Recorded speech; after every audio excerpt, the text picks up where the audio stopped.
கன்னி ராசிக்குண்டான கார்த்திகை மாத பலன்களை பத்தி பார்க்கலாம். கன்னி ராசி ராசி அதிபதி அப்படின்னு சொல்லக்கூடிய புதன் 10 தொழில் ஸ்தானாதிபதியும் ஆகி 2ஆம் வீட்டுல 20ஆம் தேதி வரைக்கும் நிற்கிறார். அதற்கு மேல 3ஆம் வீட்டுக்கு வரார். நல்ல பலம் தான். 3ஆம் வீடுன்னு சொல்லக்கூடியது ஒண்ணு மறைவு ஸ்தானம் அப்படிங்கறதுல கிடையாது. அதனால பொருளாதாரம், பணவரவு, வசதி வாய்ப்புகள், ஏதாவது பணம் நின்றுட்டு இருக்கு, அதெல்லாம் வராம இருக்கு, இதெல்லாம் தாராளமாக இந்த மாதம் அதிகமாக வர்றதுக்குண்டான வாய்ப்புகள் உண்டு. கடுமையா முயற்சி பண்ண போறீங்க. வாழ்க்கைக்கு உண்டான அடுத்த கட்டம் என்ன அப்படிங்கிற சிந்தனைகளும் அதிகமாகும். 3ஆம் இடம் அப்படிங்கிறது பாத்துட்டீங்கன்னா யூடியூப் சம்பந்தப்பட்டது, சீட்டு, ஷேர் மார்க்கெட் சம்பந்தப்பட்டது, இதெல்லாமே பாத்துட்டீங்கன்னா 3ஆம் இடம் தொடர்பு ஏற்படும்.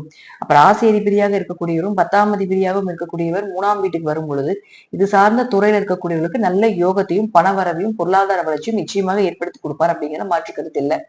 சுக்கிரனை பொறுத்த வரைக்கும் பாத்துட்டீங்கன்னா 10ஆம் தேதி வரைக்கும் 2ஆம் வீட்டுல பொருளாதார வீட்டிலேயே இருக்காரு. அவர் 2 கூடையவரே ஆகிறார். 2 கூடைய 2ஆம் வீட்டுல இருக்கிற வரைக்கும் பேச்சுக்கு மதிப்புண்டு, வசதி வாய்ப்புகள் வரும், பொருளாதாரம், பணவரவு இதெல்லாம் சூப்பரா இருக்கும். அதுலயும் மாற்று கருத்துக்கள் இல்ல. அவரே 9ஆம் அதிபதியும் ஆகி 2ஆம் வீட்டுல இருக்கும் பொழுது தந்தை மூலமாக பணவரவு, தந்தை சொத்துக்கள் மூலமாக பணவரவு, ஏதாவது ஒரு வழியில உங்களுக்கு நன்மைகள் ஏற்படுத்தி கொடுக்கக்கூடிய ஒரு மாதமாக நிச்சயமாக இந்த மாதம் ஏற்படும் அப்படிங்கிறது அமைப்பும் உண்டு. தந்தை சொத்து, பூர்வீக சொத்து இதை பத்தி பேசுறதுக்கு ஏதாவது ஒரு வாய்ப்புகள் கிடைக்குமானாலும் ஒரு 10ஆம் தேதிக்குள்ள அதை செய்து கொள்வது என்பது நல்லது. அடுத்தது செவ்வாயை பொறுத்த வரைக்கும் பாத்துட்டீங்கன்னா உங்களுக்கு 20ஆம் தேதி வரைக்கும் 3ஆம் வீட்டுல இருக்காரு. நல்ல அமைப்பு. இந்த மாசம் கன்னியா ராசிக்கு பாத்துட்டீங்கன்னா எல்லாமே 3ஆம் வீடு 2ஆம் வீடு தொடர்பு ஏற்படுறதுனால நீங்க செய்யக்கூடிய அனைத்துமே சக்சஸ் தான். உங்க சகோதரர்கள் மூலமாக உதவிகள் கிடைப்பது, நீங்க என்ன நினைச்சு போறீங்களோ அதெல்லாமே சக்சஸ் ஆகுறது, வீடு மனை சொத்துக்கள் சார்ந்த விஷயங்கள் எல்லாமே 20ஆம் தேதிக்கு மேல உங்களுக்கு சக்சஸ் ஆகுறது, ஆரோக்கியம் கொஞ்சம் நல்லா இருக்கிறதுக்கு உண்டான வாய்ப்புகள், மன ரீதியாக இருந்து வந்த பிரச்சனைகள் எல்லாமே விலக போகுது, மனசு கொஞ்சம் சந்தோஷமா இருக்கிறதுக்கு உண்டான அதீத வாய்ப்புகள் இதெல்லாம் ஏற்படுத்தி கொடுக்க போகிறார்.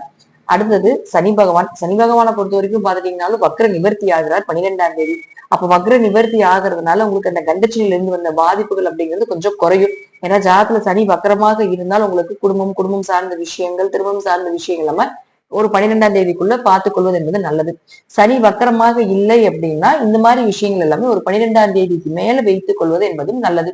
அதே போல குரு பகவானை பொறுத்த வரைக்கும் பாத்துட்டீங்கன்னா 10ஆம் வீட்டுக்கு 19ஆம் தேதிக்கு மேல வரப்போகிறார். அது வக்கரகதியில தான் இருக்க போகிறார். ஏன்னா 7 அவர் 4 10ஆம் வீட்டுக்கு வராரு. கேந்திர ஸ்தானாதிபதிகள் கேந்திரம் ஏறுவது மிகப்பெரிய யோகம்.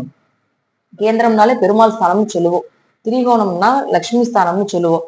அப்போ 1 4 7 10க்கு உண்டான கேந்திராதிபதிகள் அப்படிங்கிறது உங்களுக்கு யாருன்னா குரு பகவான் தான். அவர் இருக்கக்கூடியது பாத்துட்டீங்கன்னா உங்களுக்கு கேந்திரம் சொல்லக்கூடிய 10ஆம் இடத்துக்கே வரப்போகுது.